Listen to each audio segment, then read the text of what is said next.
In today's edition of NHL Trade Talk, we're taking a look at all the teams in the Metropolitan Division and see who's going to be buyers and who should be sellers. And that's coming up next.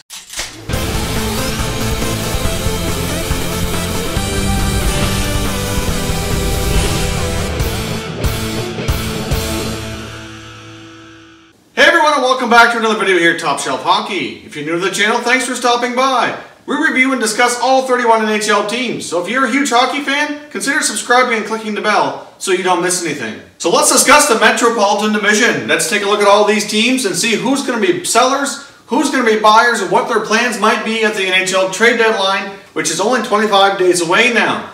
Let's start off with a couple of teams that I don't think are going to be overly active, and I think are pretty content with what they have going forward here. Let's start with the Washington Capitals. The only real big name they have as far as the UFA goes is John Carlson, and to be honest, I don't see him going anywhere. I think the Capitals are going to try real hard to retain his services going forward, and he's certainly going to be fetching a nice contract come this summer. I think the Capitals right now, they're in first place, and I don't see them making too many big moves. I think they've done that a lot in the past, and it's never really worked out for them in the playoffs, so I can see them going into the playoffs with what they have. I don't really see them being overly active getting into this trade deadline. Another team that I kind of think is going to be relatively quiet is the Philadelphia Flyers. Right now the Flyers are hovering around that wild card spot, and there's a pretty good chance that they'll actually hang in there and make the playoffs in a wild card berth. However, I don't see them going out and being crazy here at the deadline either. To be honest, they've got a pretty solid team. They've had a little bit of a renaissance here from their top guys. They moved Sean Couturier up with Voracek and Giroux for a good chunk of the year, and that line was dynamite.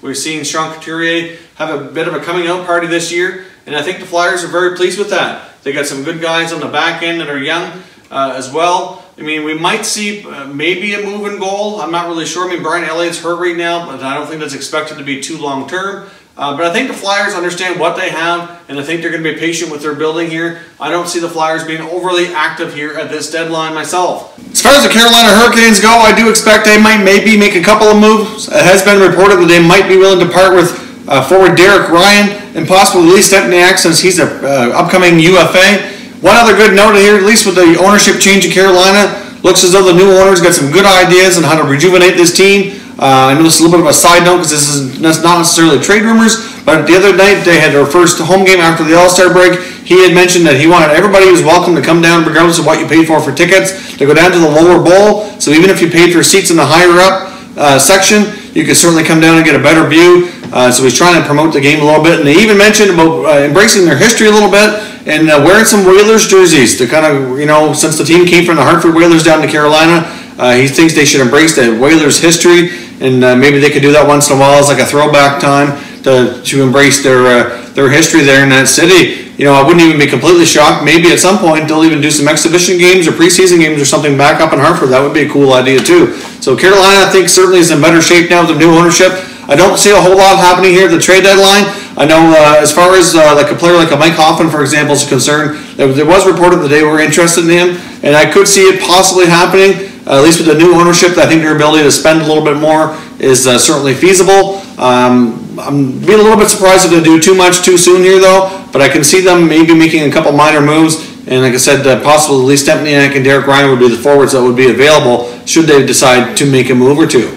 Jumping into some other teams here, let's take a look at the Columbus Blue Jackets. One move that I would not be surprised to be made because he's made it publicly known that he wants out is Jack Johnson. There's obviously a lot of defensemen that are on the market this year as the deadline approaches, and I think Jack Johnson more likely will get his wish to get himself out of Columbus. Personally, I think there's a lot of teams that are having a look at him right now. I'm not sure where he's going to end up. I know at one point it was speculated the Leafs might be looking at him, and I wouldn't rule that out. But there's certainly some teams in the West as well. So I think there's going to be enough interest in Jack Johnson that the Blue Jackets will be able to accommodate his request and move him on. Now another player for the Blue Jackets, I wouldn't be surprised if they moved, if they're trying to make any attempt to do any upgrades, might be Boone Jenner. Boone Jenner only has one more year left on his contract, so at the end of this year he's going to be a free agent, and he's not having the greatest season. We've kind of seen his numbers kind of drop off here, and I wouldn't be completely shocked if they try to get him a fresh start, if they make other moves in order to try to refresh the team. Obviously, Columbus has had a bit of an up and down year, and right now it's no guarantee that they're going to be a playoff team,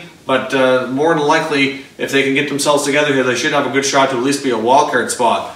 We've talked a lot lately about the New York Rangers. Obviously, it's been speculated that the New York Rangers might, for lack of a better term, blow things up here. It's been speculated that their pending UFAs, Michael Grabner as well as Rick Nash, will most likely be moved. They seem pretty confident they can get a pretty good return on those players, and it doesn't appear as though they're confident or interested in re-signing these guys. So they're more likely going to be moved. And it's been speculated as well that players, even like such as Ryan McDonough and Matt Zuccarello, could be on the move as well. There's been a lot of speculation about the Rangers this year. So far, nothing's happened, so it might just be that speculation. Doesn't mean any of this is going to come to be. At the very least, I think they'll move their UFAs. And at this point in time, it's kind of hit or miss as whether or not the Rangers end up being a playoff team. There's a bit of a logjam in there for those final 2 wildcard spots. And a lot of these teams in the Metropolitan Division are the ones battling it out. Obviously, the teams in the Atlantic aren't having an overly solid year. So it's more likely going to be 5 teams from this division make the playoffs. And it's really tight and really tough in there right now. It's hard to say what the Rangers do, but I think the Rangers seem to be accepting with what they are, and they look like they're really kind of ready to move on or retool here as they prepare for their future.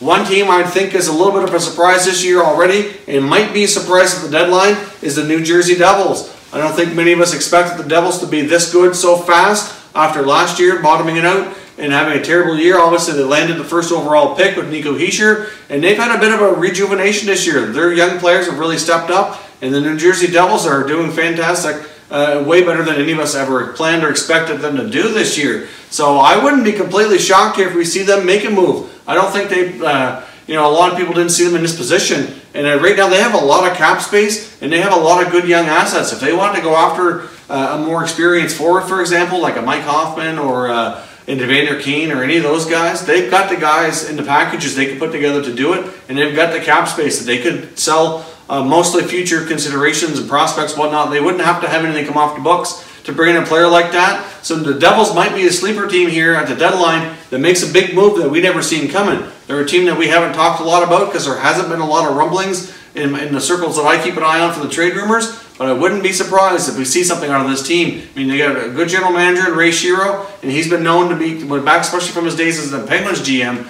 he's made some pretty shrewd moves at the deadline. I wouldn't be shocked to see it again. Speaking of the Penguins, obviously they're in the mix right now, and one player I think that would be good for them to bring back, because they obviously need another center iceman, is veteran Matt Cullen. Obviously things aren't looking too great for the Wild right now, and I wouldn't be shocked if they figure out a way to bring him back and maybe to fill out 4th line center role as they move towards the playoffs. I still think they have a very keen interest in Evander Kane, and I think Jim Rutherford's going to figure out a way to do it. Personally, I put the Pens as the front runner for Kane. Hard to say for sure because I know there's lots of other teams that seem to be interested, but if I had to pick right now, I'd put my money on Pittsburgh. They're definitely going to get into the playoffs, and they're going to go for it here as they make a shot at history of three-peating, which is something we haven't seen in a super long time. Now, lastly in this division, we're going to talk about the New York Islanders. Obviously, the big one here is John Tavares. What's going on with Johnny T? Obviously, it looks as though I'd be shocked if they trade him, but at the same time, from a business perspective, from the Islanders' organizational perspective, if they don't have him signed by the deadline,